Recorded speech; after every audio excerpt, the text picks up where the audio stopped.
안녕하십니까, 신영기입니다. 요즘 우리 사회에 정말 많은 분들이 관심을 갖고 있는 문제가 학교폭력 문제입니다. 저도 아이를 키우는 그 부모의 한 사람으로서 이 학교폭력 피해 사례를 들을 때마다 정말 주목을 불끈 쥐게 되는데요. 오늘 그 정부에서 학교폭력 근절 종합대책을 발표했습니다. 그래서 오늘 이 자리에서 이 대책에 대해서 자세히 좀 이해를 함께 할 수 있는 시간 갖도록 하겠습니다. 오늘 대담을 위해 두 분 모셨습니다. 먼저 이주호 교육과학기술부 장관님입니다. 어서 오십시오. 그리고 박효정 한국교육개발원 연구위원님도 함께 하십니다. 반갑습니다. 네. 반갑습니다. 네. 자, 이번 대담은요, 현재 페이스북과 라이브 스트림, 트위터 등의 온라인 채널로 동시에 중계되고 있습니다. 여러분께서 보시다가 SNS를 통해서 질문을 올리셔서 함께 동참하실 수 있겠습니다. 참여를 원하시는 분은 트위터에 샵 이주호 또는 교과부 페이스북 메스트포유로 질문을 보내주시면 되고요. 오늘 저희가 나와 있는 현장이 서울 청운중학교입니다. 정말 학교폭력에 대한 우리가 얘기를 나누기에 학교 현장보다 더 좋은 장소가 없을 것 같은데요.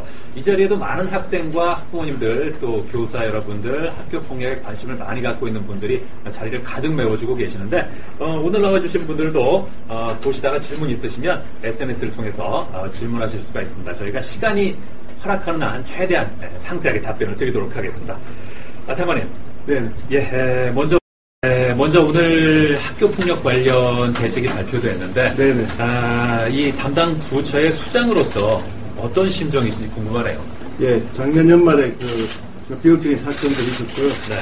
일단 페이스북과 트위터를 통해서 저희가 사전 질문을 받았는데 정말 많은 분들이 질문을 보내주셨습니다. 그 중에서 페이스북에서 유형철 님이 질문하신 내용 저도 참 궁금했었는데 장관님께서 학교 다니실 때도 학교 폭력이 없는 건 아니었을 겁니다. 네네네. 지금의 모습하고는 어떤 차이가 있을까요? 예, 우리 때는 이제 싸움 잘하는 아이들끼리 이렇게 싸움 실력을 이렇게 겨루는 뭐 그런 들이 있었고요. 예. 폭력이 없지는 않았습니다. 예. 그렇지만 지금처럼 이렇게 집단화되거나 또 정서적으로 이렇게 괴롭히거나 그런 게 학교 문화처럼 이렇게 고착돼서 이렇게 아이들이 이렇게 오랫동안 괴로워하거나 그렇지는 않았습니다. 그래서 물론 과거에도 있었지만 지금은 너무 심하다 이렇게 생각합니다. 네. 혹시 장관님께서 학교 폭력에 피해를 입은 적이 있으세요? 글쎄, 뭐 한 번씩 다툰 적은 있었지만, 폭력의 피해라고 할 정도로 없었던 것 같은데요. 네. 그럼 아마 요즘 보도되는 그런 사례들 보면 깜짝깜짝 놀라시겠어요? 네. 굉장히 마음이 아프고요. 마음이 아프고요. 이게 학교폭력 대책이 과거에도 여러 번 나왔었습니다. 나왔지만 계속 이렇게 해결이 안 되고 있기 때문에 정말 어느 부분보다도 참 어려운 정책이 아닌가 싶고요. 실천이 참 중요한 것 같습니다. 그래서 이제 저희가 대책을 발표를 했습니다만 매주 교과부 장관으로서 매주 체크하겠다, 매주 점검하겠다. 그렇게 준비를 세우고 있습니다. 예, 교과부 장관뿐만 아니라 아버지의 입장도 있으실 거 아닙니까? 네. 아이들이 지금 거의 컸죠, 다. 딸 하나 있는데요. 다 컸습니다. 대학원 다니고 있습니다. 학교 다닐 때 뭐 특별히 어떤 학교 생활에서 주변 어떤 괴롭힘이나 뭐 폭력 사례 때문에 아버지한테 상담을 요청하거나 그런 적은 혹시 있었나요? 글쎄요, 뭐 이제 여자아이니까요. 이렇게 친구들하고 좀 이렇게 사이가 안 좋을 때가 한 번씩 있죠. 그럴 때 이제 엄마랑 이렇게 해서 뭐 이렇게 소위 문제에 대해서 이렇게 조언도 해주고 그랬던 기억은 나는데요. 뭐 학교 폭력이라고까지 해서 그건 아니었던 것 같습니다. 그렇군요. SNS에 올라온 질문을 좀 보겠습니다. 페이스북에서 오보미님이 피해 학생이 갖는 보복의 두려움을 없애고 적극적인 도움을 받기 위한 안전장치가 시급하다 이런 얘기를 해주셨는데 어떤 안전장치가 있을까요? 일단 이제 지금 저희가 이제 현장 의견을 들어보면 피해 학생이 이 학교 폭력 문제를 이렇게 신고를 하거나 문제를 선생님한테 이야기를 하거나 이러면 오히려 이제 더 문제를 키운다. 해결은 안 되고 더 이제 문제가 어려워진다 하는 그런 게 참 기본적인 문제인 것 같습니다. 네. 그러다 보니까 이제 이게 드러나지가 않고 계속 더 심해져서 예. 정말 뭐 비극적인 사태까지 일어나는 거 아니겠습니까? 그래서 이렇게 학생이 이제 특히 이제 그 폭력을 당했을 때 신고를 하면 바로 즉각적으로 그 가해자의 학생의 경우에 바로 조치를 할 수 있어야 되는데요. 네. 지금 사항은 이제 학교폭력법이라고 해서 학교폭력자치위원회에서 예. 이렇게 이제 그 폭력이 일어나면 그게 이제 그 신고가 되면 한 두세 달씩 걸립니다. 그때는 뭐 더 걸릴 때도 있고요. 그러다 보면 그 사이에 보복 폭력이 또 일어나서 계속 피해자 아이들이 더 힘들어지거든요. 네. 그래서 일단 폭력 사태가 일어나면 바로 그 학교장, 교장 선생님이 판단해서 피해자 보호가 필요하다 이렇게 판단되면 바로 그냥 그 출석 정지를 가해자에게 하는 그런 조치를 하는 것도 굉장히 중요한 것 같고요. 그리고 그동안 이제 징계 수위가 이렇게 좀 너무 약했다 하는 부분이 있거든요. 그래서 이제 징계 수위도 지금 이제 그동안 유급이 없었습니다. 네. 출석 정지의 그 제한 일수가 지금 30일 이하로 되어 있기 때문에 그걸 터서 이제 한 그 수업 일수의 3분의 1 이상 출석 정지를 하게 할 수 있으면 그럼 자연스럽게 유급까지도 이제 처리가 되거든요. 그래서 이제 심하면 유급까지도 시킬 수 있도록 좀 이제 그 교장 선생님 권한을 강화해야 되고요. 그렇게 해서 이제 반드시 이게 학교폭력 문제가 이렇게 신고가 되면 해결된다. 특히 피해자는 확실히 보호된다 하는 그런 정책이 굉장히 중요한 것 같습니다. 예, 그 가해 학생들도 예전처럼 친구들을 괴롭히다가는 나도 큰일 수 있다 이런 생각을 해야 되는 건데. 네. 네. 박사님께서는 이번 정부의 그 정책 방향에 대해서 어떻게 평가하세요? 네, 과거에도 2004년에 법률이 만들어졌고, 그다음에 시행령이 만들어졌고, 2005년에 학교폭력 예방 및 대책 5개년 기본계획이 나왔습니다. 그때도 좋은 대책들이 되게 많이 나왔었어요. 굉장히 많이 나왔는데 이번에는 뭔가 굉장히 정부의 의지가 각별하신 것 같아요. 그리고 가장 중요한 포인트가 인성교육을 강화했다는 점입니다. 아까 정관님께서도 하셨지만 가해 학생 조치라든지 피해 학생 보호와 같은 즉각적인 조치와 함께 장기적으로 아이들의 그 가치나 인식을 변화시키는 인성교육 이런 것들을 강화하기 위한 다양한 정책들을 내놓으시고 또 그것들을 그냥 대책 그 자체가 아니라 학교 현장에서 교육과정이나 수업이나 여러 활동, 동아리 활동들을 통해서 구현시키고자 한 것이 큰 차이점이라고 볼 수가 있겠습니다. 네, 사실 이제 우리 대한민국이 전통적으로 인성교육이 강한 나라였거든요.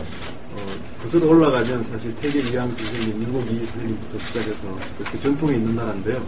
또 우리나라 교육의 철학이 과거부터 지덕체를 강조하는 전인교육 철학이 있었지 않습니까? 그런데 어느 순간부터 지식교육 중심으로 되고 인성교육은 굉장히 형식화됐습니다. 그래서 사실 학교에서 분위기가 인성교육이 실천되는 분위기로 가면 인성교육이 기본적으로는 상대방과 공감하고 남을 배려하고 뭐 질서를 지키고 이런 교육을 실천하는 것이거든요. 그래서 이제 그걸 이번을 계기로 해서 정말 우리 교육에서 인성교육을 우리 교육의 핵심 가치로 다시 되살려야 되겠다 하는 것입니다. 그렇게 하려면 일단 그 유치원 때부터 유치원에서 뭐 이렇게 영어 배우고 할 것이 아니고 물건을 제자리에 쓰고 갖다 놓는다든지 또 상대방과 물건을 이렇게 나눠서 쓸 줄 알다든지 사실 그런 게 굉장히 중요한 어린 아이 때 그 교육이거든요. 그렇죠. 뇌과학자들 이야기 들어보면 내 발달이 사실 아주 어릴 때 이렇게 영어 공부를 시키면 안 된다고 하거든요. 물론 그 영어를 쓰는 환경에서 언어 교육을 하면 몰라도 이중 언어 교육은 정말 너무 빠르다는 것입니다. 그래서 오히려 또 그때는 이제 습관을 잘 붙이는 교육을 또 감성을 키우는 교육을 해야 되는데 그런 면에서 보면 이제 우리가 이제 누리과정이라고 해서 이제 5세부터 시작했지 않습니까? 내년에 3, 4세도 이제 하고 그래서 누리과정에서 다른 습관을 붙이는 것부터 인성교육이 시작해야 되고요. 학교에 입학하면 그 학생 생활 규칙이 있지 않습니까? 그게 국가로 치면은 하나의 법규 같은 건데 사실 그 생활 규칙을 잘 지키는 게 굉장히 중요합니다. 그런데 우리가 이제 그 학교 폭력이 없는 학교들을 이렇게 사례들을 보면 사실 생활 규칙을 잘 지킨 학교들이 폭력이 없거든요. 그만큼 이제 질서를 존중하는 학교 문화가 되어 있다는 뜻이죠. 그래서 그 학생 생활 규칙을 잘 지키게 하려면 일단 일단 학생 생활 규칙을 만들 때부터 교사, 학생, 학부모가 참여해서 만들어야 됩니다. 그래서 만들고 저희가 이번에 이제 정책을 내놓은 것인데요. 만들고 난 다음에 그 학생과 학부모로부터 동의서를 다 받도록 그렇게 하면 이제 그 만드는 과정에서 얼마나 이것이 중요하다는 게 이제 체득이 되는 것이고요. 그러면 그걸 철저히 지키게 되면, 그러니까 학생 생활에서 사소한 걸 잘 지키게 되면 이제 큰 폭력으로 나가지가 않는 것이죠. 그래서 사실 학교에서 사소한 괴롭힘도 이거는 폭력이고, 폭력은 범죄다 하는 것을 인성교육의 실천을 통해서 이렇게 교육할 필요가 있다고 생각합니다. 네, 인성교육의 중요성에 대해서 강조를 해주셨고요. 이 부분도 상당히 민감한 문제일 텐데, 세나쿠님이 피해 학생이나 가정에 대한 피해 보상을 국가 차원에서 해주는 방안을 고려하고 계시는지 궁금하다고 하셨습니다. 네, 이번에 그 방안이 들어갔습니다. 그래서 이제 과거에 보면은 피해 학생들이 사실 그 피해를 입은 것도 참 정말 불행한데 그 치료비 보상이 제대로 안 돼가지고 더 큰 상처를 입는 경우가 많았거든요. 그리고 이제 피해자와 가해자 간의 분쟁도 더 이렇게 길어지고 해결이 안 되는 경우가 많았습니다. 그래서 이번에 저희가 이제 그래서 이번에 저희가 이제 학교 안전 공제회라고 있습니다. 그 공제회에서 일단 학교 폭력 사태가 일어나면 먼저 선치료 지원, 그 치료비를 먼저 그래서 공제해서 지원을 해주고 나중에 학교 폭력에 대한 이제 판결이 날 거 아닙니까? 그러면 그때 이제 가해자 부모로부터 이제 보상을 청구를 하는 보상금을 이제 행사하는 그런 식으로 했는데 그것을 이제 입법화하는 법이 이번에 저희가 제출했습니다. 그래서 따르면 이번 2월 국회 때 지금 국회에서도 다 여야가 다 동의를 하고 있기 때문에 2월에 입법 예정이고요. 그렇게 되면 따르면 이번 학기부터 신학기부터 제도가 도입될 수가 있습니다. 그렇군요. 네. 페이스북을 통해서 양나리님과 몽상가님이 학생들에게 폭력은 처음부터 잘못된 일이다 이렇게 알려줄 수 있도록 강력한 처벌 제도를 좀 도입했으면 좋겠다고 하는데 처벌 제도를 강화하자는 거에 대해서는 어떤 생각이세요? 예, 일단 처벌을 강화하되요. 이제 가해자들도 학생들이지 않습니까? 그렇죠. 그래서 이제 교육과 연계돼야 되는데요. 그런 면에서 이제 제가 그렇지만 단호해야 되기 때문에 일단 그리고 그런 것 같습니다. 가해자가 학생이라는 측면에서 그것도 고려가 중요하고요. 그렇지만 가해자와 피해자 둘을 놓고 봤을 때는 일단 피해자 보호에 우선을 둬야 된다고 생각합니다. 그렇기 때문에 일단 가해자의 경우에 빨리 피해자로부터 격리시키는 출석 격리 조치를 저희들이 그래서 이번에 굉장히 과감하게 도입을 한 거고요. 그 가해자의 경우에 학교 생활 기록부에 징계 사실이 또 기록이 돼야 됩니다. 우리가 수학 점수 40점, 30점 맞으면 기록을 하는데 그 인성에서 이렇게 좀 잘못된 그런 경우에 그것도 기록을 해야 되거든요. 그리고 그 학생이 나중에 재활 교육을 받아가지고 또 선행을 많이 하면 또 얼마든지 그것도 기록될 수 있지 않겠습니까? 그래서 사실 그동안은 기록을 하지 않았는데요. 그것을 기록해야만이 그것을 중하게 생각한다고 생각을 합니다. 그런 게 들어갔고요. 또 이제 그동안 보면 가해자가 전학을 가는 게 아니고 사실 피해자가 못 견뎌서 전학을 가는 게 많아요. 그렇죠. 그것도 법에 보면 피해자 보호를 위해서 전학을 시킨다 이런 게 있습니다. 근데 그거는 정말 잘못됐다고 생각을 하고 그래서 아예 저희가 법 조항에 피해자 전학 권유 조항을 아예 빼버렸습니다. 피해자가 전학을 가서는 절대 안 되고요. 가면 가해자가 가야 되는 건데 그동안 또 가해자를 전학시킬 때 가해자 학생이 이제 가는 학교의 학교장과 보내는 학교장이 합의를 하지 않으면 보낼 수가 없었습니다. 그래서 그것도 이제 합의 없이도 교육청에서 바로 지시해서 가급적이면 가해자와 피해자가 거리가 충분히 있는 쪽으로 보내게 했고요. 또 한 가지는 이제 예를 들어서 중3이라 그러면 진학을 하지 않겠습니까? 진학을 할 때도 가해자와 피해자가 동일 학교에 진학하지 않도록 하는 그런 것도 직접 저희들이 독자하려고 합니다. 그렇군요. 자, SNS를 통해서 올라온 질문에 대해 답변을 드리고 있습니다. 질문하고 싶은 내용은요, 트위터에서 샵2조 또는 페이스북 베스트4U로 올려주시면 되겠습니다. 페이스북에서 정현주님이 질문하셨는데, 학교마다 상담교사가 한 분 정도는 계신 것 같은데, 그래도 혹시 부족하지 않느냐? 상담교사들이기가 확실히 효과가 있지 않겠습니까? 하는 질문 보내주셨는데 박사님께서는 어떻게 보십니까? 네, 필요하죠. 예. 네, 이런 학교폭력 징후가 있거나 이런 사례가 생기면은 네. 1차적으로는 담임 선생님이 제일 발견하기가 쉽거든요. 아이들하고 접촉이 많으니까. 그렇지만 문제에 대한 대처에 있어서는 전문적인 토양을 가진 사람이 필요합니다. 그래서 전문 상담 교사는 꼭 필요한 것 같고요. 정부가 아마 2012년도에 네. 중학교를 우선적으로 대폭 배치를 하려고 하는 계획을 갖고 있는 것으로 알고 있습니다. 네. 이 선생님의 역할은 굳이 더 강조할 필요가 없겠죠? 예, 사실 박사님 말씀하셨듯이 담임교사가 굉장히 중요하시거든요. 네. 그래서 담임교사가 이렇게 관심을 가지고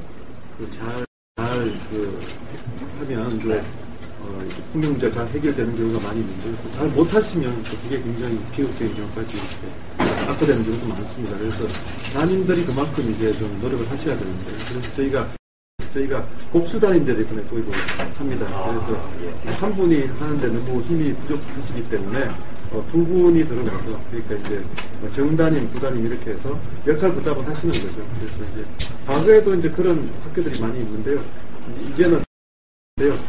이제는 제도화해서 저희가 복수담임 경우에 이제 부담임에게도 담임 수당도 드리고 그렇게 해서 이제 제대로 그 담임 역할을 하실 수 있도록 그렇게 하려고 하고요. 말씀하신 대로 그 상담교사는 저희가 원래 500명도 전문하고 또 전문 상담사가 있습니다. 자격증을 가진 분들이. 예, 예. 그래서 그 전문 상담사도 3,500명 저희들이 전문해서 일단 좀 충분히 학교의 상담 인력이 좀 배치되도록 하고요.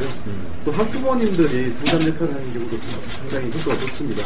그래서 그 학부모님들이 이제 교육 기부 차원에서 저희들이 한 10만 명 생각하고 있습니다. 우리 학교가 한 10,000명 되니까 학교가 10,000개 되니까 한 학교에 한 10분만 하더라도 10만 명이 되시거든요. 네. 학부모님들이 꼭 자기 자녀만 하시는 것이 아니고 자기 자녀가 다니는 학교에 어려운 아이들 또 이제 부적응한 아이들을 멘토 역할을 해주실 수 있거든요. 그래서 관심 있는 학부모들이 그렇게 1대1로 이렇게 어려운 아이들과 멘토, 멘티를 맺어서 이렇게 계속 보살펴주는 그런 것도 굉장히 좋은 정책이라고 생각합니다. 학부모의 역할도 필요하다는 말씀. 네. 트위터 영상을 잠깐 보겠습니다. THRGOQHD27님이요. 유급제에 관한 질문을 하셨는데 가해자를 유급시키는 거에 대해서 이제 또 학생들이 유급이랑 굉장히 크게 받아들이기 때문에 이걸 어떻게 적절하게 활용을 하는 게 좋겠냐는 질문을 해주셨어요. 예, 사실 우리나라가 그동안 유급제가 없었지 않습니까? 네. 그래서 이제 출석정지, 앞에서 말씀드린 대로 출석정지를 수업 일수의 3분의 1 이상 하게 되면 이제 유급이 되는 거거든요. 네. 그래서 이제 그 출석정지의 제한을 푼다는 것입니다. 그래서 이제, 그동안은 이제 제일 강한 것이 출석정지였기 때문에. 그렇죠.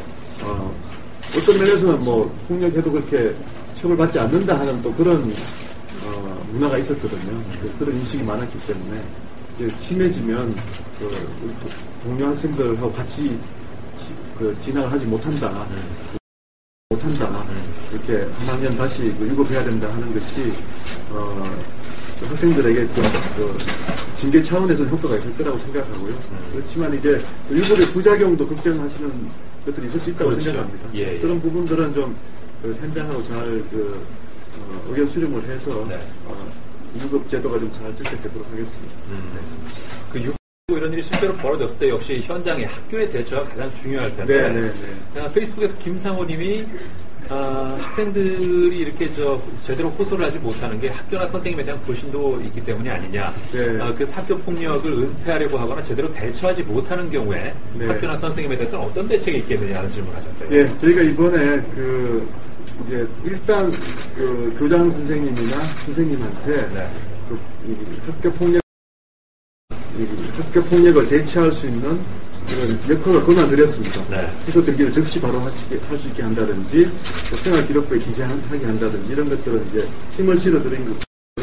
그렇기 때문에 이제 책임도 물을 수 있다고 생각을 합니다. 과거에는 선생님들 말씀 들어보면 내가 아무런 권한이 없는데 어떻게 해결하냐 이렇게 말씀들을 하셨거든요. 그래서 이제는 권한을 드렸기 때문에 앞으로는 선생님들이 학교 폭력을 은폐할 경우에는 교원의 4대 비위가 있습니다. 그게 이제 성적 조작, 네. 또 학생에 대한 폭력 이런 것들이거든요. 네. 근데 사실 성적을 조작하는 거나 성적을 조작하는 건 학생의 학업 능력에 대한 조작 아니겠습니까? 그렇죠. 또 학교 폭력에 대해서 이걸 못 본치 하는 거나 사실 어느 게 더 이렇게 해결하냐 이렇게 말씀들을 하셨거든요. 그래서 이제는 권한을 드렸기 때문에 앞으로는 선생님들이 학교 폭력을 은폐할 경우에는 교원의 4대 비위가 있습니다. 그게 이제 성적 조작, 또 학생에 대한 폭력 이런 것들이거든요. 그런데 사실 성적을 조작하는 거나 성적을 조작하는 건 학생의 학업 능력에 대한 조작 아니겠습니까? 그렇죠. 또 학교 폭력에 대해서 이걸 못 본치 하는 거나 사실 어느 게 더 그래서 저희가 이제 엄격하게 징계하겠다는 대책이 지금 포함되어 있습니다. 그렇군요. 네. 페이스북에서 오희경님, 황재헌님이 질문하셨는데 학교 폭력 가해자와 선생님을 대상으로 한 재발 방지 프로그램이나 교육 스케줄을 따로 만들어서 실행할 계획이 있으신가요? 하는 질문이 올라와 있습니다. 예, 좋은 지적이시고요. 네. 특히 학부모 같은 경우에 저희가 이제 지금 저희가 학부모 교육을 지금 이제 몇 년 전부터 시작을 하고 있는데요.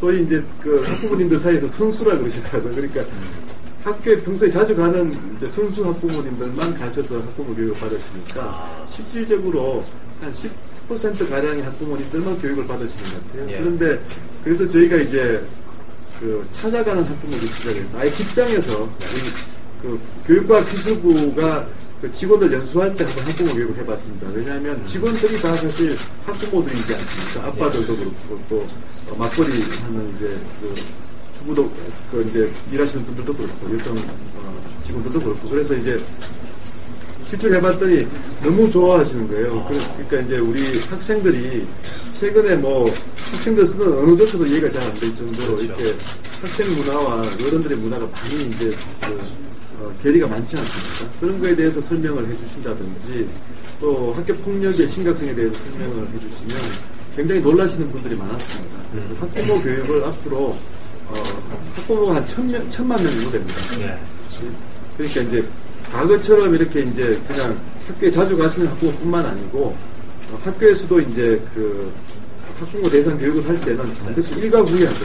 그러니까 이게 일과에 하니까 이렇게 맞벌이 부모들은 아버지들은 못 가시잖아요.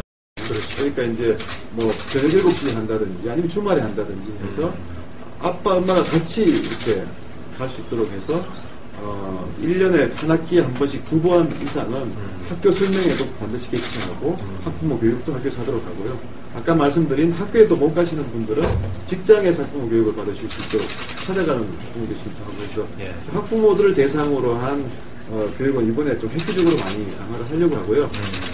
또 학생들의 경우에도 지금 보면 이제 학생들이 많은 불만이 그냥 다 이렇게 강당에 모아놓고 비디오 한번 틀어주고 만다는 거예요. 그래서 사실 이제 우리가 상담 인력들이 많이 늘어나면 상담 교사나 전문 상담사 그러면 사실 학급별로 이렇게 케이스로 이렇게 사례 분석을 한다든지 아니면 이렇게 토론을 하게 한다든지 이렇게 해서 사실 학교 폭력에 대해서 서로 이야기하고 공감하면서 이렇게 교육을 하는 게 중요하거든요. 예방교육이라도. 그래서 예방교육 방식도 좀 많이 바꾸려고 합니다. 그래서 학생에 대한 예방교육도 그런 식으로 좀 많이 강화하겠습니다.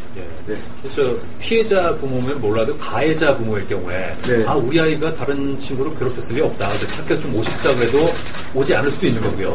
그런 분은 직접 현장에 찾아갈 수도 있다는 말씀이신 거죠. 그렇죠. 그렇고요. 사실 또 이제 가해자 부모로 해서 이제 이렇게 또 이제 판별이 날 경우에는 아예 소환을 해서 강제로 소환을 해서라도 특별 교육을 받게 그렇게 하려고 합니다. 왜냐하면 가해자 학부모의 경우에는 정말 우리 아이는 절대 그런 일 없다 이렇게 해서 완강하게 버티는 분도 있으시지 않습니까? 그래서 가해자 학부모의 경우에도 정말 가해자 학생의 어떤 점에서 이런 문제가 생겼다는 걸 잘 이해하실 필요가 있거든요. 그래서 가해자 학부모의 경우에는 특별히 특별 교육을 강제 특별 교육을 요구하려고 합니다. 박사님께서는 이렇게 재발 방지 프로그램이나 교육 프로그램이나 교육 스케줄을 따로 만드는 부분에 대해서 어떻게 평가하세요? 필요하죠. 예. 굉장히 필요하다고 생각하고 네. 과거에도 피해자 치유 프로그램이라든지 가해자를 선도하는 프로그램 같은 것들이 사실 많이 개발되었습니다. 그런데 네. 그게 학교 현장에서 이렇게 여러 가지 활동이나 이런 예방교육 차원에서 예. 학교가 실질적으로 그거를 적용하고 하는 노력이 좀 부족했던 네. 그런 예가 있고요. 예. 그리고 이거는 뭐 한 예라고 생각합니다. 이게 뭐 프로그램 하나만 적용해서는 해결을 보기가 어렵죠. 예. 다각적으로 접근을 해야 되고, 특히 이제 가해자 같은 경우에는 그 특별 교육을 꼭 받아야 되는데, 이게 네. 프로그램을 통해서라든지 아니면 대안 교육을 통해서라든지 이런 교육을 통해서 좀 받을 필요가 있고, 학부모도 마찬가지라고 생각합니다. 네. 인식이 변화돼야 되는데 대부분은 그런 부모님들이 인식을 잘못 갖고 있는 경우가 많거든요. 그래서 인식을 변화시키면 사실은 가장 중요한 부분이 학부모라고 생각을 하고, 학부모의 인식 변화가 굉장히 중요한 관건이라고 생각하고, 이번 그 과제에서도 보니까 예방 대책에서도 그러한 부분이 굉장히 많이 강조가 되어 있어서 기대가 됩니다. 네. 제가 사실 이제 이번에 그 범부처적으로 이 방안을 만들지 않았습니다. 네. 그래서 이제 저희가 그 학교, 가정, 사회가 다 이렇게 같이 참여해서 아이들의 인성을 키워줘야 된다. 그런 쪽으로 이제 많이 강조하는데요. 네. 그런 면에서 보면 이제 그 우리가 밥상머리 교육을 많이 강조하고 있습니다. 그래서 예. 그 외국의 이제 이제 연구 결과 보면 가족끼리 이렇게 식사를 하는 횟수가 많을수록 예. 그 폭력도 줄어들고 성적도 올라간다는 그 연구 결과가 있거든요. 예. 그래서 근데 요즘은 이제 식구들이 다 모여서 이렇게 밥 먹으면서 뭐 엄마 아빠한테 이렇게 일종의 교육이죠. 그게 뭐 이렇게 경험도 듣고 뭐 이렇게 상의도 하고 하는 그런 게가 너무나 많이 줄어들었지 않습니까? 그래서 이제 적어도 일주일에 한 번은 밥상머리 교육을 주중에 하고 또 주말에 이틀 중에 하루도 하자. 이렇게 해서 그것을 이제 좀 범국민 캠페인을 하려고 합니다. 그걸 하려면 일단 엄마 아빠들은 빨리 직장에서 와야 되지 않습니까? 그렇죠. 그래서 이제 적어도 수요일 날 가정의 날입니다. 수요일 날만큼은 빨리 퇴근시키자. 그래서 우리 이제 교육과 기술부도 이제 보면 워낙 일이 많아서 야근들 많이 하십니다. 그래서 야근들 많이 하시는데 수요일만큼은 야근 전혀 없이 그냥 다 일찍 가시도록 그렇게 해서 가족과 식사를 해야 되고요.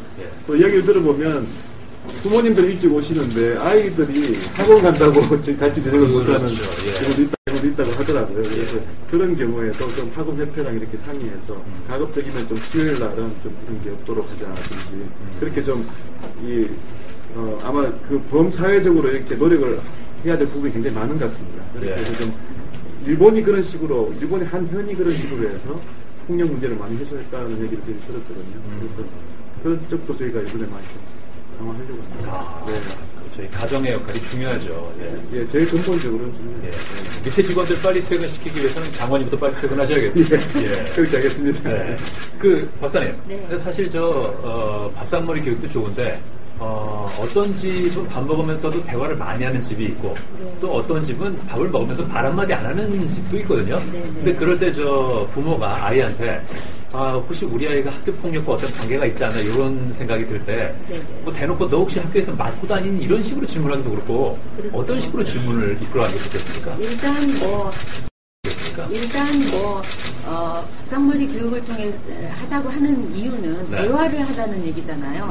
평소에 대화가 없으면 밥상머리에 앉아가지고 부모와 지금 자녀가 대화를 해도 대화가 잘 안 이루어질 거라는 거죠. 그래서 평소에 저는 부모님이 일단 사소한 것부터 관심을 좀 갖는 그런 자세가 굉장히 중요하다고 생각합니다. 어느 날 갑자기 너 학교 폭력 별 문제 없니? 이렇게 물어보는 거는 정말 반감만 더 가중시킬 뿐이거든요.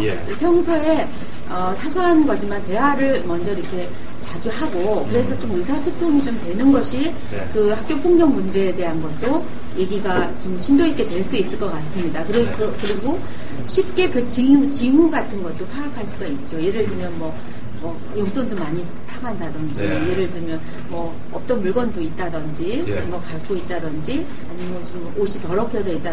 이런 사소한 징후를 좀 관찰하시면 발견할 수 있다고 봅니다. 말씀하신 것처럼 이제 학교폭력의 경우에 이제 중요한 것이 우리 아이들이 이제 소통하고 공감하는 능력이 부족해서 그런 경우가 많거든요. 그래서 이렇게 일단 가족끼리라도 충분히 소통하고 공감하고 하는 사실 그 가족의 단위에서 그런 것들이 잘 이루어졌습니다. 그래서 그렇게 충분히 상대 그 타자와 공감할 수 있는 그런 기회를 자주 가진다는 측면에서도 박선물이 굉장히 중요한 것 같습니다.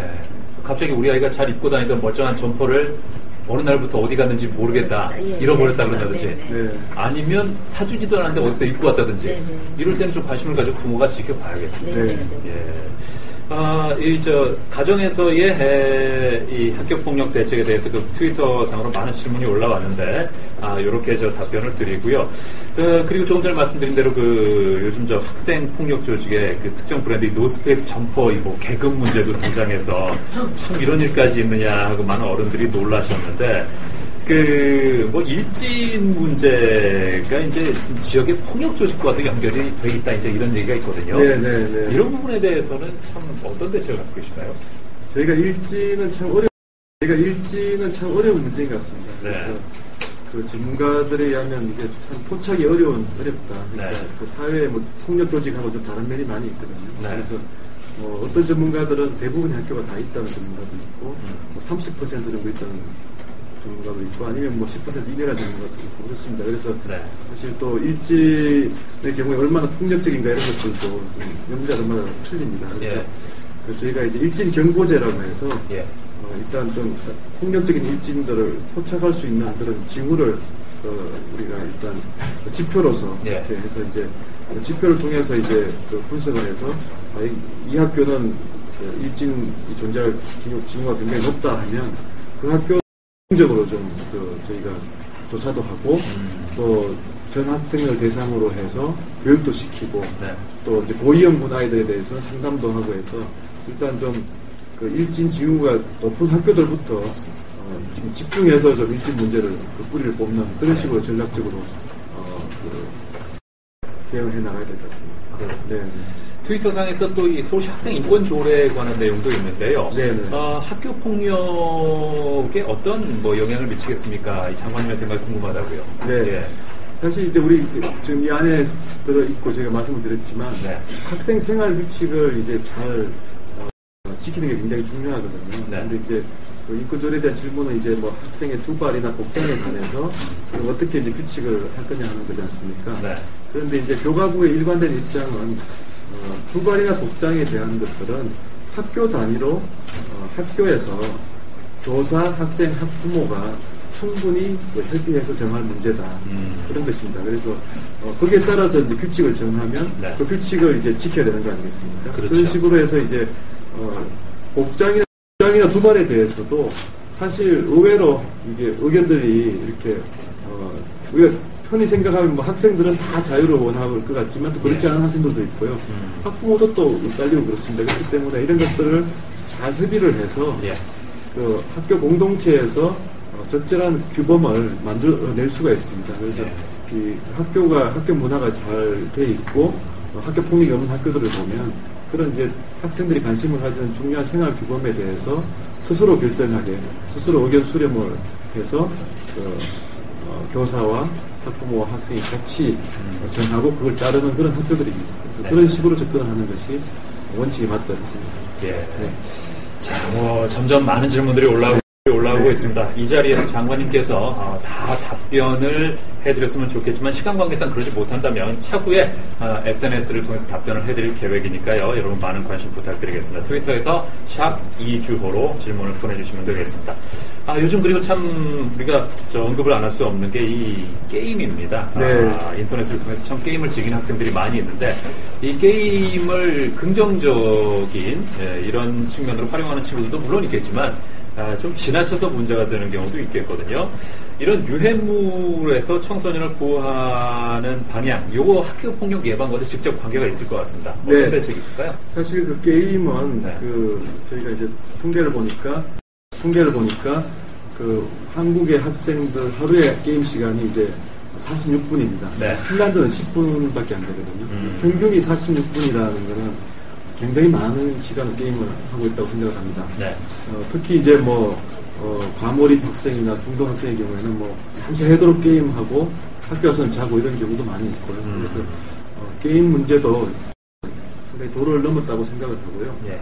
이걸 이제 잘 규제를 할 필요가 있는데요. 지금 이제 이미 이제 셧다운 제도가 이제 시행되고 있지 않습니까? 시행되고 있지 않습니까? 이 셧다운 제도는 그런데 이제 그 학생들이 12시 넘어서 그냥 학부모 아이디 가지고 하면 또 어떻게 대응이 안 되기 때문에 그렇죠. 아이핀 사용을 확대한다든지 이렇게 나름대로 제도 보완을 계속해 나가야 되고요. 네.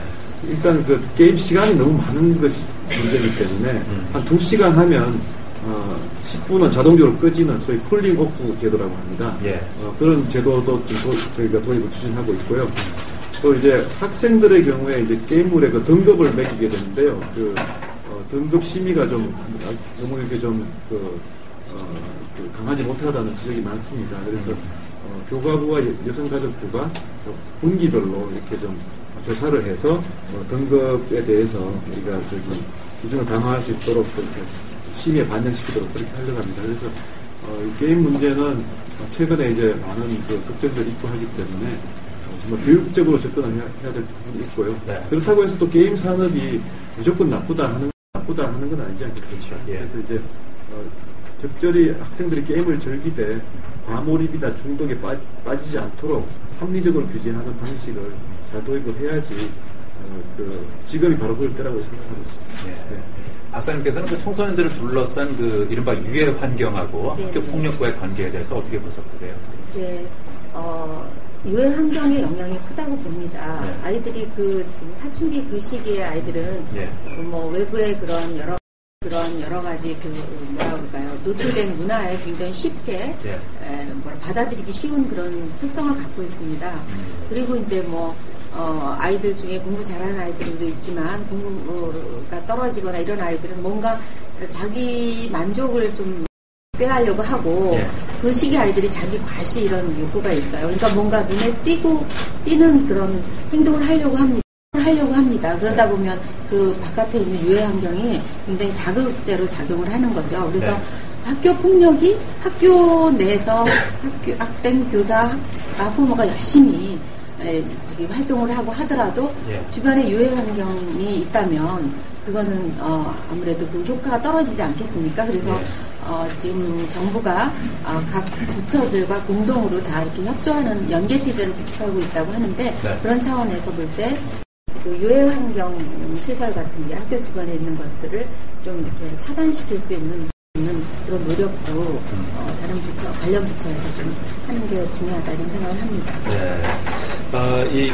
인터넷 게임 관련 말씀 한참 드렸습니다만 아무래도 게임할 때는 한 자리에 가만히 앉아서 집중을 하게 되는데 반대로 좀 이렇게 몸을 움직이면 좀 스트레스가 발산되지 않겠느냐. 그래서 김재홍님께서 예체능 활동 이런 거 확대한다고 하는데 이거 어떻게 해야 될지 모르겠다. 좀 너무 두루뭉술한 게 아닌가. 이런 얘기도 하셨는데 구체적으로 저희가 지금 이제 특히 이제 중학생들이 여기 이제 중학교에 와 있습니다만 중학생들이 이제 에너지도 있습니다만 중학생들이 이제 에너지도 많고 이렇게 이제 소위 질풍노도의 시기 아니겠습니까? 그래서 이제 중학생들의 경우에 이제 좀 스포츠를 통해서 이렇게 좀 에너지를 발산시킬 필요가 있고 또 스포츠라는 게 이제 인성 함량이 참 좋지 않습니까? 그렇죠. 리더십이나 협력을 한다든지 또 상대방을 이해한다든지 그래서 특히 스포츠를 중학교 때 좀 많이 강화해야 되겠다는 생각이 있습니다. 그래서 지금 중학교 1학년 때 이제 체육을 3시간, 2학년 때 3시간, 이제 3학년 2시간 하는데요. 이 시수를 4시간씩으로 늘리려고 합니다. 그리고 지금 이제 스포츠 클럽, 학교 스포츠 클럽이라고 있습니다. 그래서 학생들이 좋아하는 이제 구기 종목을 클럽에 가입을 해서 주말마다 리그전을 게임을 하고 이렇게 하거든요. 그래서 그걸 지금 이제 이 정부 출범할 때 도입을 해가지고 지금은 이제 한 40% 정도 학생이 스포츠 클럽에 가입이 되어 있는데요. 모든 학생이 좀 가능하면 다 가입을 해서 주말에는 좀 스포츠 리그전을 좀 활발하게 해서 정말 좀 여학생들도 좀 스포츠 싫어하는 학생들이 좀 있습니다만 이렇게 몸을 좀 많이 활동을 하는 것이 아니면 무용팀 같은 것도 있을 수 있다고 생각합니다. 그래서 그런 식으로 해서 좀 적어도 하나의 그 스포츠 클럽에는 가입을 해서 이렇게 좀 발산시키도록 하는 게 저희들 정책입니다. 예. 예. 그런데 뭐 체육 시간이 있어도 그게 유명무실한 경우도 있지 않습니까? 예, 예. 그게 좀 잘 활용이 되기 위해서는 좀 이렇게 장려하는 대책도 필요할 것 같습니다. 예, 그래서 이제 수업 시간을 늘리되 이제 스포츠 클럽 중심으로 늘려서요. 네. 뭐 딱딱한 수업보다는 이제 스포츠 클럽 활동을 많이 하는 것이 아이들이 예. 이제 즐기면서 이렇게 몰입할 수 있는 환경을 만들어주는 것이고요. 그래서 그 스포츠 클럽을 위해서 스포츠 강사 제도를 저희가 이제 이 정부 출범 때부터 시작하고 있거든요. 예. 그래서 스포츠 강사도 한 4,000명 규모로 대폭 늘리고요. 특히 주말에는 이제 스포츠 강사분들이 오셔서 리그전을 계속 이렇게 이끌어 가실 수 있도록 그렇게 하려고 합니다. 네. 좀 적극적으로 개입할 수 있게끔. 네네. 예. 안진아님께서 이렇게 학교 폭력 문제를 드러내서 해결해 보려고 하면 또 혹시 학교에 불이익이 있는 게 아닌가, 또는 학교 이미지가 좀 나빠지는 거 아닌가, 이런 것 때문에 실제적인 해결이 어렵지 않겠습니까? 하는 의견 보내주셨는데요. 예, 그래서 이제 과거에 우리가 이제 학교 정보 공시에 네. 학교 폭력 자치위원회 이제 건수를 올리게 했었습니다. 그랬더니 이제 가능하면 뭐 학교 폭력 자치위원회를 열지 않고 예. 열면은 그 건수가 이제 늘어나니까. 예. 그러다 보니까 오히려 그게 이제 역작용으로 학교 폭력 문제를 오히려 은폐하는 그런 식으로 이렇게 유도되는 비판이 많았습니다. 예. 그래서 그런 식으로 우리가 이제 공시할 것이 아니고 예. 오히려 지금 이제 117 이제 신고 체계를 확립하지 않았습니까? 네. 경찰에 117 학교 폭력을 신고하는 경우에는 네. 학교가 그걸 막으려고 해도 못 막는다는 겁니다. 그러니까 그런 이제 117 신고 건수를 뭐 저희들이 본다든지 예. 아니면 또 이번에 이제 학교 폭력 조사도 예. 과거처럼 이제 학급에서 그냥 다 보는 데서 이렇게 하면 가해자가 보는 앞에서 피해자가 쓰지를 못하거든요. 예. 그래서 저희가 이번에 이제 학교 폭력 전수 조사를 하는데 각 가정으로 다 보냈습니다. 아마 여기 앉아 계신 학부모님 학생들도 아마 받아 보셨을 텐데요. 예. 그래서 이제 가정에서 직접 받아서 기입해서 네. 또 보낼 때도 이제 학교로 보내는 것이 아니고 예. 이제 교육개발원으로 이렇게 지금 보내서 이렇게 집계가 됩니다. 그런 식으로 해서 하여튼 이 파악하는 학교 폭력을 파악하는 것을 내부에서 이렇게 보고하는 체제가 아니고 외부에서 네. 파악을 하게 되면 예. 그런 문제는 충분히 해소될 거라고 생각했습니다. 예. 네. 박사님 그런 거 다 파악해서 집계해 보시면 이게 정말 심각하구나 하는 걸 직접 느끼시죠? 네, 느끼는데요. 아직 집계는 안 됐고 예. 이전에 이제 했던 조사 같은 경우에 그런 실태를 볼 수가 있는데요. 네. 장관님께서 말씀하셨지만 은폐가 안 되려면 네. 그 학교 폭력 발생 가지고 따지지 말자라는 거죠. 예. 발생은 했지만 그걸 얼마나 잘 처리를 했고 그걸 가지고 많지만 잘 처리를 해서 그 학교가 안전한 학교로 변모했다라는 네. 그 향상도를 가지고 앞으로 평가에 반영을 한다든지 예. 이렇게 하면 은폐라는 건 없을 것 같다는 생각이 듭니다. 그리고 예산 지원도 모르겠어요. 저 정부가 그렇게 하시겠지만 네. 그런 학교에다가 더 예방 활동을 할 수 있고 대처에 들어가는 비용 같은 것도 좀 더 차등 지급하고 그러고 나서는 정말 노력을 많이 했는가 네. 그걸 가지고 평가를 한다면 오히려 학교 폭력 문제는 줄고 예. 은폐하는 것도 없어지고 일석이조의 효과가 있지 않을까 생각이 듭니다. 예.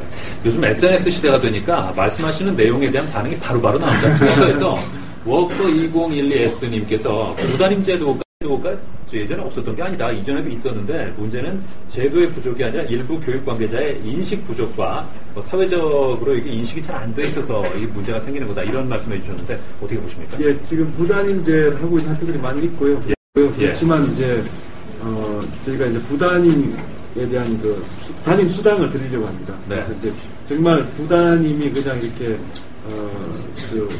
명분만 걸어놓은 경우가 많이 있었거든요. 그래서 네. 확실한 역할을 드리려고 합니다. 그래서 네. 예컨대 이 정담임은 학생 생활 지도를 하고 부담임은 예.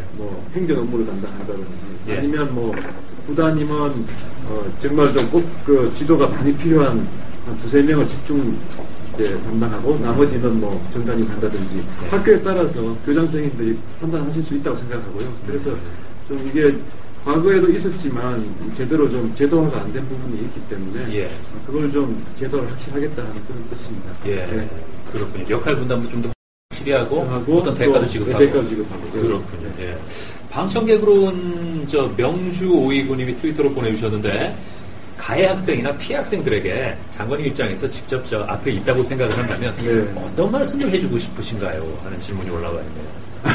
예.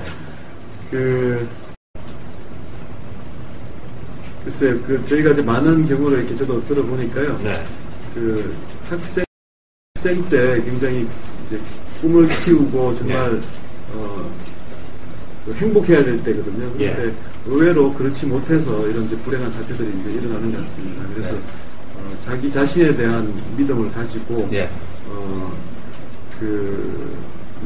할 수 있다는 그런 자신감이 굉장히 중요한 것 같아요. 그래서 제가 뭐 상담사는 아니지만, 특히 청소년기에 이런 어려움은 충분히 얼마든지 극복을 할 수가 있거든요. 그래서 힘들더라도 포기하지 말고, 아마 가해자도 같이 힘들거든요, 사실은. 가해자의 경우에도 피해자가 가해자가 되는 경우도 많고요. 가해자의 경우에 상당한 부분 심리 치료가 필요한 학생들이 많이 있습니다. 그래서 다 같이 힘든 상황에서 그런 일이 벌어지기 때문에, 그리고 이제 정말 학교가 책임지는 체제로 가기 때문에 선생님하고 좀 당당하게 상의도 많이 하시고 그렇게 하면 참 좋을 것 같아요.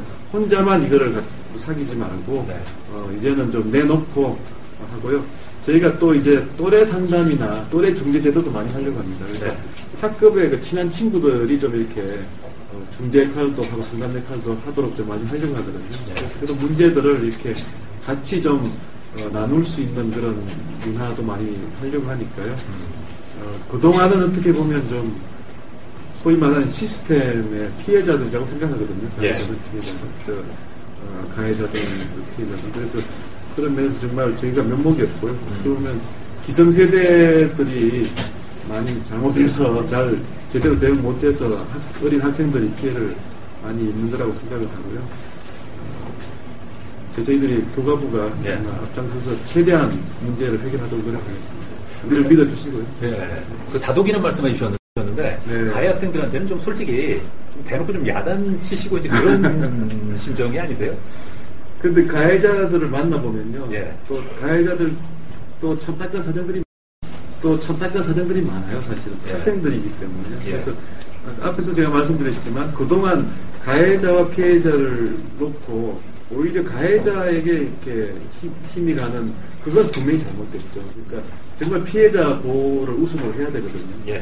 그렇지만 또 크게 보면 가해자든 피해자든 다 학생들이고 우리의 그 잘못된 학교 문화, 더 나아가서 우리 사회 문화의 피해자라는 측면에서는 또 다 같이 따뜻하게 이렇게 부담할 필요가 있는 아이들이라고 생각합니다. 그래서 이제 저희가 일단 첫 번째는 피해자 보호 우선이지만 가해자의 경우에도 학생이라는 게 있었으면 안 되는 것 같습니다. 좋은 말씀해 주셨네요. 방청객 구상희님이 어느 정도의 피해를 가한 학생부터 가해 학생으로 분류를 하실 건지 정신적인 피해를 준 사람도 이 가해자다 이렇게 해서 어떤 제재가 있을 건지 이 기준이 궁금하다는. 그래서 이제 제가 앞에서 말씀드린 교장 선생님이 이제 바로 추석 정지를 하는 경우 있지 않습니까? 그 경우를 이제 저희 사례를 들었는데요. 1번은 이제 보복 폭력을 행사하는 경우. 이거는 바로 이제 조치를 해야 되고요. 두 번째는 이제 집단적으로 피해 학생에 대해서 폭력을 행사하는 경우. 또 세 번째는 폭력을 행사해서 상해를 입히는 경우. 이런 경우는 어떤 이유든 간에 바로 조치를 해야 된다고 생각을 합니다. 그리고 이제 또 학교장이 또 판단을 해서 이건 가만히 놔두면 피해 학생의 보호가 어렵다 하는 경우가 있을 겁니다. 이 세 가지에 해당합니다. 그런 경우에도 바로 조치를 해야 돼요. 그래서 항상 학교 폭력은 피해자 관점에서 먼저 생각을 해야 됩니다. 그렇죠.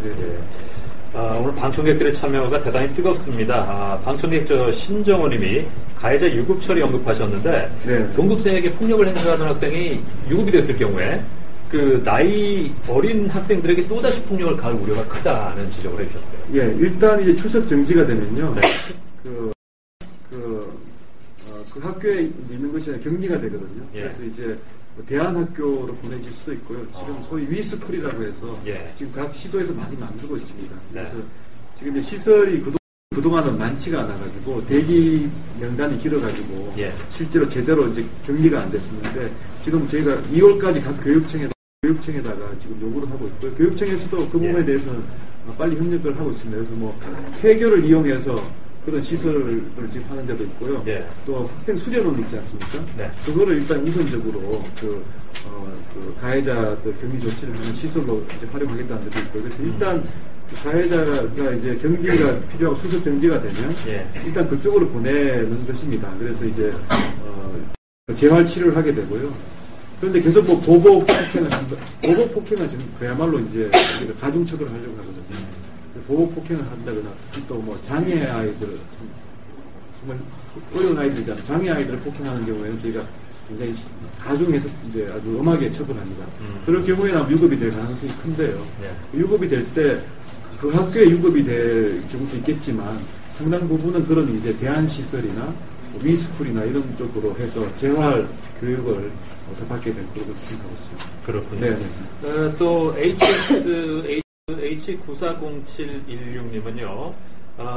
앞으로 이 소통의 중요성이 점점 커질 텐데 교과부에서는 이 당사자들이 학생들과의 소통을 어떻게 계획하고 계시나요? 하는 질문을 해주시죠. 예, 사실 그동안 그 학교폭력 대책이나 네. 인성교육 대책이 우리 교육정책 어느 정책보다도 이게 잘 파급이 안 됐습니다. 네. 그만큼 이제 소통이 가장 필요한 정책이다. 저희는 그렇게 생각을 하고요. 네.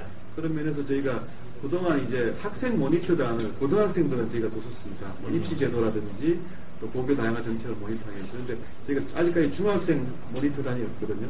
그래서 이번에 이제 모니터단을 좀 중학생들 여기 계신 분들 포함해서 좀 많이 응모를 받겠습니다. 받아서 계속 저희가 모니터단하고도 좀 소통을 하고요. 예. 또 이제 제가 직접 현장을 매주 한 번씩 챙기기로 했으니까요. 현장에 직접 가서 또 의견도 들어보고 있습니다. 말씀하신 대로 소통이 굉장히 중요한 것 같습니다. 이 정책을 계속 진행하는 게. 예, 맞습니다. 또 방청객 고3이라고 밝힌 한상윤 군은 제발 운동 좀 하게 해주세요. 너무 입시 위주라 스트레스를 풀 데가 없습니다. 학교는 일주일에 2시간만 체육입니다. 라는 의견을 보내줬는데 역시 뭐 체육 의견을 보내줬는데 역시 뭐 체육 활동 확대는 좀 전에 말씀해 주시고요. 저희가 일단 뭐 중학교부터 이제 50% 수업 늘려서 체육을 강화하는데요. 고등학교는 워낙 입시가 이제 바로 앞이기 때문에 또 고등학교의 체육 시간을 일률적으로 늘리면 그만큼 또 현장에서는 또 부담을 많이 가지는 학부모 학생들이 많습니다. 그렇죠. 그렇지만 이제 우리 학생이 지적한 대로 장기적으로는 사실 이제 뭐 초등학교, 중학교 체육을 더 많이 해야 되거든요. 그런 차원에서 일단은 중학교부터 지금 시작하는 거다 이렇게 말씀드리겠습니다. 또 현황 아이디 쓰는 분은 학교폭력에서 벗어나기 위해서는 자기 자신의 힘을 길러야 하는데 방과 후 학교로 호신술 교실을 만드실 계획은 없느냐는 질문도 올라와 있네요. 예, 좋은 아이디어였습니다. 예. 특히 요즘 여학생들도 뭐 이렇게 복싱도 하고 그러지 않습니까? 그래서 그 다양한 그 종목들, 호신 종목들도 저희가 일단은 좀 빨리 이제 스포츠 클럽 통해서 활성화시키자는 종목은 같이 이제 팀 플레이를 할 수 있는 종목들을 우선적으로 좀 배치하려고 합니다. 그래서 축구라든지 농구라든지 이렇게 같이 어울려서 하는 종목들인데요. 특히 호신 종목도 저희들이 검토하고 있습니다. 어쨌든 어떻게 하면 스트레스를 풀 수 있는가에 대해서는 학생들도 고민을 많이 하고 있는 것 같습니다. 뭐 그만큼 그 학업에서 쌓인 스트레스가 크다 이런 얘기인데 또 이런 질문도 있습니다. 이른바 일진이라는 친구들이 상위권 아이들은 건들지 않는다. 그래서 공부 잘하는 애들은 별 문제 없이 공부할 수가 있는데 그 밑에 아이들이 힘들다. 이런 부분에 대해서 어떻게 생각하십니까?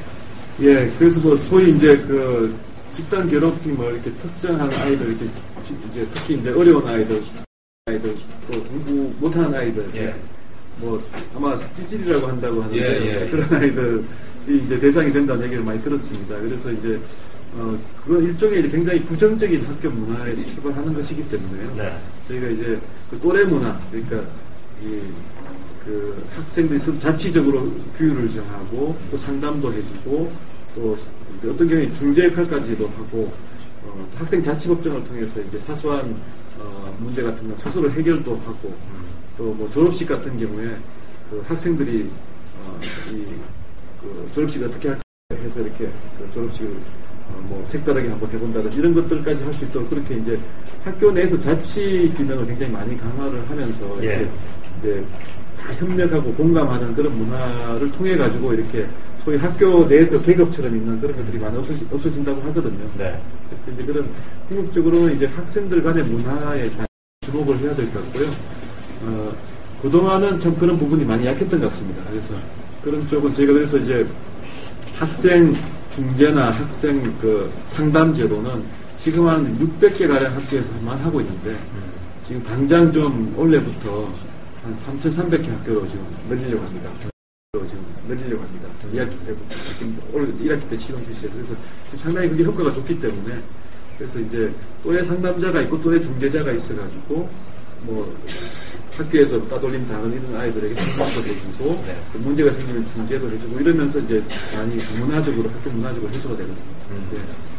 박사님, 뭐 운동이나 공부를 잘하거나 뭐 이런 친구들은 모르겠는데 뭐 특별히 내세울 게 없는 학생들 이런 학생들이 학교에서 버티기가 좀 어려운 것 같습니다. 어떻게 해야 되는 겁니까? 예. 그래서 제가 EBS에서 우리들의 행복한 학교라는 프로그램 방영할 때 제가 전문가로 출연했었던 적이 있습니다. 그랬더니 그 학교들이 많은 프로그램들이 그렇게 많은 학생들, 공부 잘하는 학생들만 참여하는 것이 아니라 공부 못하는 학생들도 뭔가 한 가지씩은 잘할 수 있는 그런 활동들을 학교가 마련을 하고 있었어요. 그래서 거기서 자신감을 얻고 그러다 보면 스스로 뭔가 긍정적인 생각을 갖도록 그렇게 하는 학교들이 의외로 많다는 생각을 했습니다. 그러면서 그런 프로그램이 굉장히 중요하다라고 생각했고요. 또 뭐 지금 뭐 학교에서 다양한 체육 활동이나 동아리 활동을 통해서 아이들이 뭐 운동을 할 수 있도록 하는 것도 중요한데 또 이렇게 아침에 일찍 등교하는 그 시간 짧은 시간만이라도 뭔가 아이들이 뭐 강당이나 이런 데서 잠시 뭐 배드민턴도 하고 뭔가 운동을 하고 걷기를 할 수 있다던가 이렇게 하는 활동들을 굉장히 하는 학교들이 많았어요. 근데 그런 학교들이 공교롭게도 전부 그런 생활지도 문제가 많이 줄어들더라라는 것들을 한 1년간에 걸쳐서 방영한 그 프로그램을 통해서 제가 굉장히 중요하게 얻은 시사점입니다. 그래서 그렇게 어떻든 간에 스트레스, 입시로 인한 스트레스 같은 걸 좀 풀게 할 수 있게 짜투리 시간이라도 아이들을 운동을 할 수 있게 해주는 학교의 배려, 그 다음에 정책, 그 다음에 아까도 말씀드린 것처럼 그 아이들에게 그 공부 잘하는 아이들뿐만 아니라 못하는 아이들에게도 뭔가 한 가지씩은 잘할 수 있다라는 그러한 뭐라 할까요? 자긍심을 심어주는 활동 같은 게 좀 필요하다고 생각을 합니다. 그렇군요. 방청객 질문 중에요. 정책적인 측면도 물론 중요하지만 주변 사람들의 역할이 클 텐데 주변에 학교 폭력 때문에 힘들어하는 친구가 있다면 어떤 말을 해줘야 하는 겁니까? 현실적이고 좀 구체적인 답변 부탁드립니다 하고 올라와 있네요. 네. 아무래도 또래끼리 이렇게 이제 서로 이렇게 가장 이렇게 소통이 잘 되지 않습니까? 그래서 이제 그런 부분에 서로 이렇게 이제 격려하고 이제 힘을 이제 주고 하는 그런 이제 것들이 중요할 것 같고요. 앞에서 말씀드렸지만 이제 우리 선생님도 말씀하셨지만 이게 이제 학급에서 이렇게 학생들끼리 같이 소통하고 공감하면서 이렇게 활동할 수 있는 그런 것들이 참 많아져야 되겠다고 생각합니다. 스포츠가 이제 좋은 경우고요.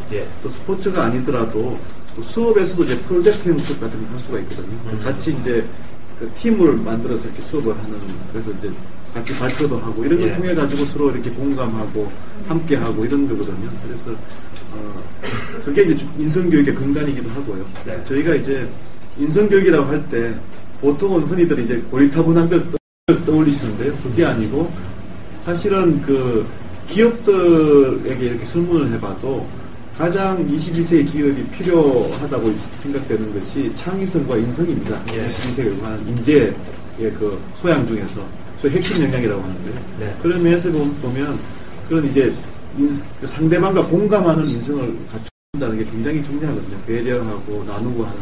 그래서 그런 인성을 같이 키워나가는 게 굉장히 중요하고요. 그런 것들을 우리 교육의 중심 가치로 이렇게 보여야 된다고 생각합니다. 과거에는 이제 너무 이제 그 지식 중심의 시험 성적이 오전했는데요. 네. 우리가 뭐 입학 사정관을 도입하고 또 이제 여러분들 중학생이니까 뭐 고교에서 이제 자기주도 학습전형을 도입한 취지가 사실은 그런 시험 성적만 보는 게 아니고 인성을 어떻게 이렇게 발전시켜 왔느냐를 보겠다는 것이거든요. 네. 그런데 여전히 아직까지 그 우리가 너무 시험 중심에 그 오랫동안 젖어왔었기 때문에 네. 인성을 본다고 해도 아직 제대로 못 보고 있습니다. 입학 사정관들도 요즘은 많이 바뀌긴 했지만 훨씬 더 이제 그쪽으로 많이 가야 되거든요. 그래서 스포츠를 해서 리더십을 키우는 거라든지 또 뭐 또래 상담 역할을 해서 힘든 아이들을 상담을 해주는 학생이라든지 또 어려운 아이들을 계속 보살펴주는 학생이라든지 이런 학생들이 정말 그 입시에서도 그 훌륭한 학생으로 평가를 받아줘야 되거든요. 그리고 학교 내에서도 그렇게 인정을 받아야 되고 그래서 전체적으로 학교 문화가 이제는 그 인성교육을 실천하는 쪽으로 많이 가야 된다고 생각하고 있습니다. 네. 그렇군요. 다양한 질문도 계속해서 올라오고 있습니다. 앞서서 학교의 역할을 강조해 주셨고 그 정부 담임제도 말씀해 주셨고 한데 학교 폭력에 대해서 담임이 조금 방관을 할 때 또 요즘 갈수록 선생님들의 권한이 좀 위축되는 편이어서 학교 폭력에 좀 적극적인 개입이 갈수록 힘들어지는 게 아니냐. 이럴 때는 어떻게 해야 되는 거냐는 학생의 의견이 있습니다. 네, 그래서 이번에 조치가 이제 담임 선생님이나 교장 선생님한테 힘을 많이 실어드렸거든요. 네. 그래서 바로 출석 정지도 하시게 할 수 있게 했고, 또 생활기록부에도 바로 적게 했고, 그래서 이제 그 선생님들한테 이제 힘이 많이 실릴 겁니다. 그래서 이제 그만큼 또 저희들이 또 책임을 요구하는 것이고요. 은폐해서는 안 된다, 은폐하면 징계하겠다까지 이렇게 되어 있는 거니까요. 선생님들이 바뀌실 거라고 생각을 합니다. 그래서 사실 선생님들도 그동안 어떻게 해보려고 해도 잘 안 됐기 때문에 아예 엄두를 못 내신 분들도 많으시거든요. 이제는 오히려 정부가 나서서 꼭 해결하시라 이렇게 지금 독려를 하시고 하는 상황이 됐기 때문에 선생님들이 적극적으로 나서실 거라고 생각을 하고요. 그런 측면에서 좀 사실 우리나라 그 교육의 강점 중에 하나가 좋은 선생님들입니다. 아주 자신이 우수하신 분들이기 때문에 선생님들하고 좀 충분히 소통하고 하면 잘 해결될 거라고 생각합니다. 그리고 역시 다른 질문이요. 직접적으로 이렇게 물리적인 폭력을 행사하는 경우도 있겠지만 이렇게 규제가 강화되고 한다니까 교묘하게 또 어떤 강압이라든지 협박을 일삼는다든지 이렇게 좀 신고해도 특별히 어떤 대책을 취하기가 좀 어려운 이런 경우에는 어떻게 대처를 하죠? 그 굉장히 중요한 질문인데 아마 이제 그 전문가들도 이렇게 얘기를 하는 분들이 많습니다. 그러니까 지금처럼 이렇게 정부가 고강도 정책을 내놓으면 아마 이제 그 직접적인 폭력 사태는 굉장히 많이 급격하게 줄어들 수 있다. 그렇지만 이제 지적하신 그런 이제 그 심리적인 폭력이라든지 또 왕따라든지 이런 것들은 사실 포착하기가 굉장히 쉽지 않지 않습니까? 그렇죠. 그런 부분들이 중요한데요. 그런 것들이 바로 이제 체육 스포츠 활동이라든지 말씀드린 또래 한게 괜찮은 부분 그 정책 플러스 사실 인성교육을 통해서 이렇게 학교 문화를 바꾸는 데 같이 들어가 있는 거죠. 그 문제는 그렇게 해결되는 거죠. 그 인성교육에 대해서 이제 학생들이 관심을 가져야 되는데 입시와 관계가 없으니까 이건 내 얘기가 아니다 이렇게 방관할 수도 있죠. 그래서 저희가 앞서 말씀드렸지만 입시에도 많이 반영하도록 하겠다는 것입니다. 그래서 이제 입학 사정관 제도에도 보면 그 자기소개서를 쓰는 난이 쓰도록 되어 있지 않습니까? 개교에 비해서 그 자기소개서에 그 공통 기준이 있습니다. 자기소개서는 이런 게 들어가야 된다는 공통 기준이 있는데 거기에 인성 항목을 반드시 넣도록 저희들이 하겠습니다. 그래서 그리고 이제 학교생활기록부가 이제 입시에 많이 중요한데요.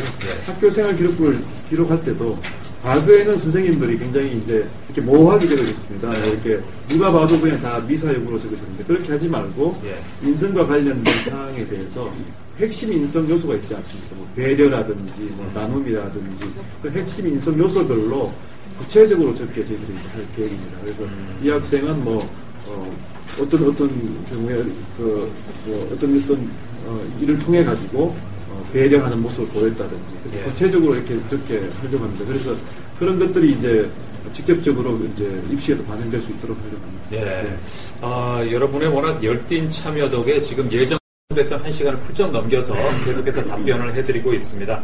중요한 질문 올라왔네요. 그 폭력의 시작은 언어 폭력이다. 요즘 학생들의 대화를 듣다 보면 정말 욕이 섞이지 않는 대화는 거의 찾아볼 수 없을 정도로 너무 입이 험해졌다. 그렇다면 여기에 대한 대책은 있느냐 하는 거예요. 그것도 사실 저희가 닮았는데요. 그 학생들이 이제 바른 언어 습관이 굉장히 중요한데, 그거는 국어 시간에 사실은 가르쳐야 됩니다. 그래서 이제 저희가 이제 그 체육도 중요하지만 국어나 사회나 도덕 이런 과목들이 실제로 그 교과에 보면은 그 국어 시간에도 그 바른 언어 습관을 키울 수 있는 그런 단원들이 있거든요. 그런데 학생들 이야기 들어보면 그런 단원들은 선생님들이 건너뛰고 문법 가르치고 뭐 이렇게 하신다는 거거든요. 그래서 이제부터는 그런 좀 정말 중요한 오히려 인성교육을 실천할 수 있는 그런 단락들에 대해서는 오히려 선생님들이 좀 더 열심히 하시도록 그렇게 좀 저희들이 유도를 하고 계속 해 나가려고 합니다. 그래서 바른 언어 습관이 정말 중요하고요. 이거는 국어 시간에 바로 잡아줘야 된다 이렇게 생각합니다. 박사님께서는 어떻게 보세요? 이 언어 습관에 대해서? 가장 중요하게는 집에서부터 부모님들이 하시는 말투를 보고 아이들이 자라잖아요. 미국 같은 경우는 그 언어와 뭐 학업 성취와의 관계, 무슨 뭐 태도와의 관계 연구가 많습니다. 그런데 이제 어머니가 다른 말을 쓰는 아이들은 잘하면서 그냥 배우기 잘하는 거죠.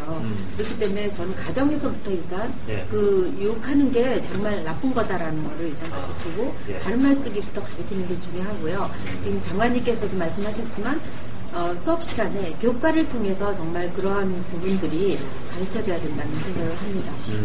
그리고 비슷한 맥락인데요. 선생님들의 언어도 굉장히 중요합니다. 그렇죠. 사실 인성교육은 그야말로 실천이기 때문에 인성교육을 가르치는 것이 아니고 보여주는 거라고 하거든요. 선생님들께서. 선생님들이 먼저 보여주셔야지 이제 학생들이 따라하는 거니까요. 그런 면에서 그 선생님들 연수를 통해서 정말 존댓말하고 이렇게 좋은 그 언어로 이렇게 학생들을 지도할 수 있도록 하는 그런 프로그램도 많이 나와서 생각합니다. 페이스북에 올라온 질문 보겠습니다. 학교폭력 문제를 단순히 학교와 학부모 차원에서 해결할 게 아니라 가해자 학생들이 공부 외에 건전하게 즐길 수 있는 장소가 필요하다. 뭐 이런 얘기도 있는데 사실 뭐 우리 청소년들이 어디 갈 데가 없다는 얘기는 어제 오늘 나온 게 아니지 않습니까? 그 사실 스포츠 얘기를 계속 하게 됩니다만 가해자 아이들이 이제 스포츠를 많이 해서 문제가 많이 좋아지는 경우를 많이 봤습니다. 그래서 뭐 그런 차원일 것 같고요. 정말 이제 그 점점 우리의 학생들이 좀 몰두해서 즐기거나 자기가 하고 싶은 것들을 좀 하는 그런 것들이 점점 적어지는 것 같습니다. 그런 면에서 결국 그게 이제 과거에 사회에서 하던 그런 역할들인데요. 이제 학교에서 좀 많이 그걸 해소를 해드려야 될 것 같거든요. 그래서 스포츠라든지 지금 방과후 학교 같은 경우에도 저희가 좀 그런 뭐 문화예술 그 방과후 활동이라든지 또 독서 활동이라든지 이런 것들을 학교에서 좀 많이 이렇게 개설을 해서 학생들이 좀 학교에서 좀 본인이 정말 즐기고 몰두할 수 있는 것들을 찾아서 할 수 있도록 그렇게 좀 하겠습니다. 또 강재범님은 가해 학생들은 해병대 캠프에 입소를 시키거나 이 가해자들을 위해서 단전호흡 프로그램 같은 거 마련해서 좀 사람을 만들어 보자 이런 의견도 보내주셨고 경찰이 4월 30일까지 학교폭력 우범 지역 단속 순찰을 하는 걸로 아는데 이걸 좀 연장하게 해달라는 그런 의견도 보내주셨습니다. 실제로 이제 청소년 비행 예방센터라고 법무부에서 이제 하고 있는 이제 그 재활 그 교육기관이죠. 또 뭐 대안학교 같은 경우에 실제로 이제 교육을 하지만 그 경찰과 교가부와 여성가족부 이렇게 3자가 이렇게 긴밀하게 협력을 하도록 되어 있습니다. 그래서 이제 여성가족부는 그 소위 청소년 담당이거든요. 그래서 학생들이 학교에서 일이 일어나면 교가부 책임이지만 학교 밖에서는 그 여성가족부의 책임입니다. 왜냐하면 청소년을 담당한 부서이기 때문에. 그래서 교육과학기술부, 여성과학부, 경찰청이 다 이렇게 역할이 나눠져 있어가지고 어떤 경우에는 서로 책임을 안 지는 경우도 많고 또 경찰청이 예를 들어서 과거에 이렇게 수사를 시작하면 그 정보가 전혀 학교에 넘어오지를 않습니다. 그래가지고 경찰이 조사하는 동안 학교도 모르고 있는 경우도 많고 그럼 학교에서 아이들이 피해를 보상하는 게 있거든요. 그래서 이제는 어떻게 되는가 하면 117로 신고를 하면 신고를 받아서 바로 경찰청이 학교에도 바로 통보를 해줍니다. 그럼 학교에도 그 사실을 알게 되고 학교는 그래서 학교대로 바로 조치를 하게 되는 것이고요. 경찰은 경찰대로 하게 되는 것입니다. 그리고 이제 경찰이 신고를 받아서 이거는 상담이나 치료가 필요하다 이렇게 되면 여가부나 교가부의 그 센터로 넘겨가지고 또 이제 바로 또 상담과 치료가 진행되는 것이죠. 그래서 그야말로 이제 원스톱 서비스가 이제 진행이 됩니다. 그렇겠네요. 예. 역시 페이스북을 통해 올라온 저 질문 중에서 가해 학생 학부모의 책임이 조금은 경시되는 경향이 있어 보인다. 집단 상담 같은 건 고려해 보지 않으셨느냐는 질문이 있습니다. 예, 집단 상담도 그러니까 뭐 그 이제 선생님들이 이제 그 가해자 학생들과 네. 그러니까 집단 상담이라는 게 가해자와 가해자 학부모와의 집단 상담인가요? 지금 말씀하시는 거는 네. 그 경우는 아니고 네. 여럿이 이제 모여 있는 상황에서 네네. 하는 집단 폭력이 일어났을 때 다 같이 네. 관련자들과 함께 이걸로 받아들인 정확한 건 우리는 지금 일단 모르겠습니다. 올라온 질문 네, 그렇습니다. 네. 집단 상담에 대해서 혹시 좀 예. 네, 보통 그 예방 차원에서 집단 상담을 많이 합니다. 네. 사례를 가지고 네. 이 사례를 어떻게 해결할 것인가를 학급 차원에서 전문 상담교사나 학교에 배치된 상담가 또는 사회복지사들이 학교에 와서 네. 학교 상황에서 집단 상담을 많이 하는데 네. 그 경우는 이제 사례 중심으로 해서 서로 입장도 배워보고 예. 어떻게 해결을 해 나갈 것인가를 서로 생각해서 그 방안을 내고 예. 이렇게 하는 걸 말씀하는 것 같습니다. 그런 것들은 현재도 이루어지고 있고요. 네. 앞으로 아마 이 정책에서도 뭐 또래 상담뿐만이 아니라 이런 다양한 상담 유형이 적용될 거라고 생각을 합니다. 자, 이제 상담 시간이 5분 남았습니다. 계속해서 많은 질문들이 올라오고 있는데 방청객 질문 중에 중학교에 진학하기 전에 초등학생에서의 생활도 중요할 것 같습니다. 초등학교 때부터 이거 교육을 좀 해야 되지 않을까요? 하는 질문이 있습니다. 예, 그래서 지금 보면 이제 그 학교 폭력이 중학교에서 초등학교로 이렇게 내려와 있거든요. 예. 그래서 빠르기는 4학년 때부터, 4, 5, 6학년 때부터 시작이 된다는 건데요. 그래서 저희가 이제 그 학교 현장에서 그런 요구를 많이 받고 있습니다. 예를 들어서 상담교사도 초등학교에 좀 배치해달라는 요구도 있고요. 예.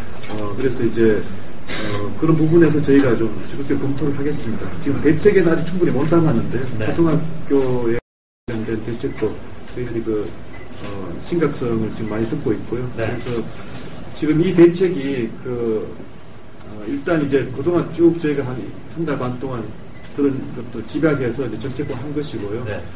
말씀드렸듯이 학교 폭력은 우리 지금 정부가 1년 내내 할 겁니다. 그래서 네. 계속 또 이제 총리님이 직접 주재하시는 학교 폭력 대책위원회를 저희들이 만들어서 매달 총리께서도 점검하시겠다고 하셨거든요. 예. 그래서 저도 이제 매주 점검을 하니까 초등학교도 좀 점검을 해보고 필요하면 또 필요한 조치들을 좀 해나가도록 하겠습니다. 네.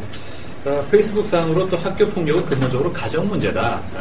그래서 아무래도 맞벌이 부부가 많아서 집을 비우는 경우가 있는 게 큰 문제인 것 같은데 저소득층 맞벌이 부부 아이들을 교과부에서 직접적으로 방과후 활동을 제외하고라도 지원해 줄 수 있는 방안은 없겠습니까? 하는 질문이 있습니다.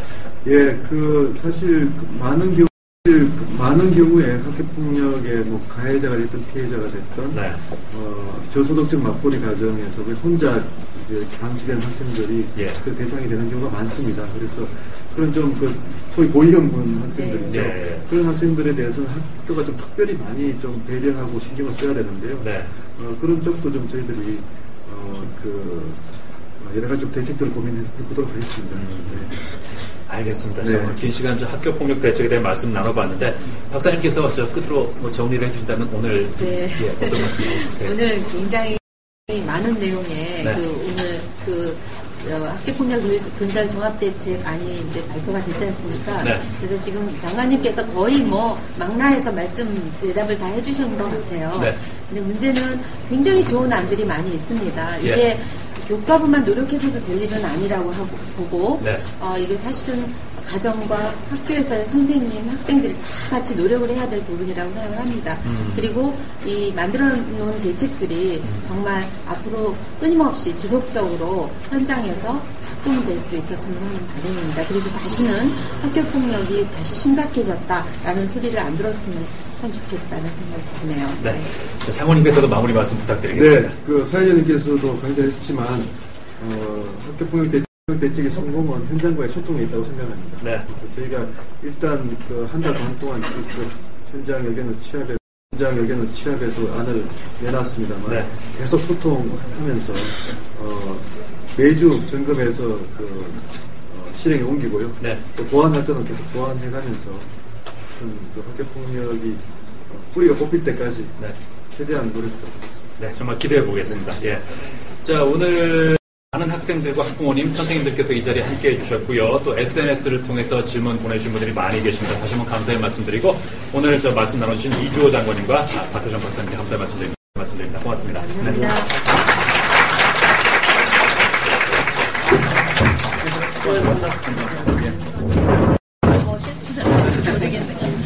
선생님 감사합니다. 네. 고맙습니다. 감사합니다.